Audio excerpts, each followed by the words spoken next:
খোয়াই পুর পরিষদ এলাকার রাস্তাঘাট মেরামত, পানীয় জলের সুবন্দোবস্ত এবং প্রতিদিন দুবেলা পানীয় জল সরবরাহের ব্যবস্থা করা, বিদ্যুৎ পরিষেবার সমস্যার সমাধান করা, সুভাষ পার্কের রাইমা মার্কেট পরিষ্কার পরিচ্ছন্ন, শহরকে নিয়মিত স্বচ্ছ রাখা সহ বেশ কয়েকটি গুরুত্বপূর্ণ সমস্যা সমাধানের দাবিতে শুক্রবার সিপিআইএম মহকুমা কমিটির উদ্যোগে এক মিছিলের মধ্য দিয়ে খোয়াই পুর পরিষদের নিকট ডেপুটেশন প্রদান করা হয়।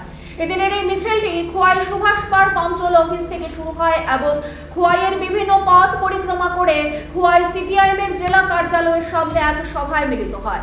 এই কর্মসূচিতে উপস্থিত ছিলেন সিপিআইএম খোয়াই মহকুমা কমিটির সম্পাদক তথা 25 খোয়াই বিধানসভা কেন্দ্রের বাম বিধায়ক নির্মল বিশ্বাস, উপস্থিত ছিলেন সম্পাদক মণ্ডলীয় সদস্য বরুজ দাস, পলাশ ভৌমিক সহ অন্যান্য বাম নেতৃত্বরা।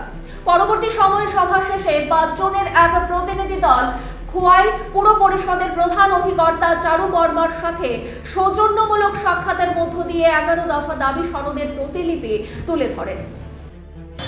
আমরা ভারতের কমিউনিস্ট পার্টি মার্ক্সবাদীর পক্ষ থেকে আজ খোয়াই পৌর পরিষদের আমরা 11 দফা দাবির ভিত্তিতে গণ ডেপুটেশনে মিলিত হতে যাচ্ছি।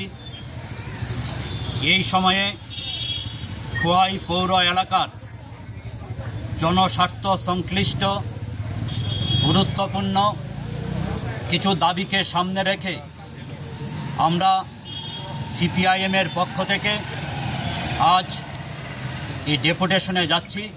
তার মধ্যে মুখ্যত দাবি হচ্ছে, আমাদের খোয়াই পৌর এলাকায় আমরা লক্ষ্য করছি দীর্ঘদিন যাবৎ সেখানে পানীয় জল সরবরাহ অনিয়মিত হচ্ছে এবং পরিশ্রুত পানীয় জল বিভিন্ন এলাকাতে মানুষ পাচ্ছেন না। ফলে আমরা দাবি জানাচ্ছি পরিশ্রুত পানীয় জলের ব্যবস্থা করতে হবে এবং নিয়মিত 2 বেলা পানীয় জল সরবরাহ করতে হবে।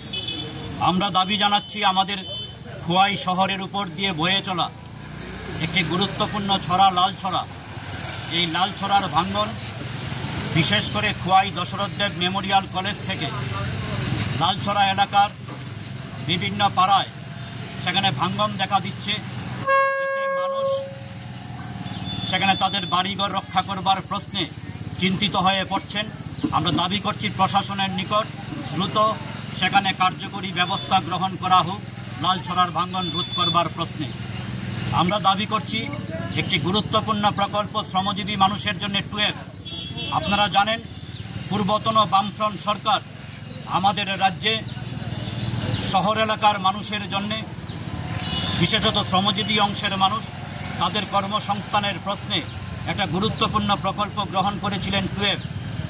কিন্তু আমরা লক্ষ্য করছি সরকার পরিবর্তনের পর থেকে ধীরে ধীরে 12 প্রকল্পে শ্রমদিবস কমে যাচ্ছে, মজুরি কমে যাচ্ছে। আমরা দাবি জানাচ্ছি 12 প্রকল্পে শ্রমদিবস বাড়াতে হবে এবং মজুরি বৃদ্ধি করতে হবে। তার পাশাপাশি শহর এলাকার বিভিন্ন রাস্তাগুলি, যে রাস্তাগুলি গলি রুটগুলি সেখানে ভাঙ্গাচুরা অবস্থায় আছে, এগুলি সংস্কার করতে হবে। এবং এই যে বর্ষার সময় আমরা দেখছি বিভিন্ন রাস্তায় রুটগুলির মধ্যে সেখানে ড্রেনগুলি সময় মতো পরিচ্ছন্ন না করার ফলে, পরিষ্কার না করার ফলে রাস্তায় জল জমে যাচ্ছে। সুতরাং ড্রেনগুলি প্রতিনিয়ত সেখানে পরিষ্কার রাখতে হবে। সুভাষ পার্ক বাজার এলাকায় সেখানে পার্কিং জোনের ব্যবস্থা করতে হবে। প্রতিদিন যানজট বাড়ছে এবং পাশাপাশিভাবে আমাদের শহর এলাকার মধ্যে সাম্প্রতিক সময়ে আমরা বলতে পারি চুরির ঘটনা মারাত্মকভাবে বেড়ে গেছে এবং তার পাশাপাশি নেশার রমরমা চলছে। এটা যদিও খোয়াই না, গোটা ত্রিপুরা রাজ্য আজকে নেশার হাবে পরিণত হয়েছে এই ডাবল ইঞ্জিন সরকারের জামানায়।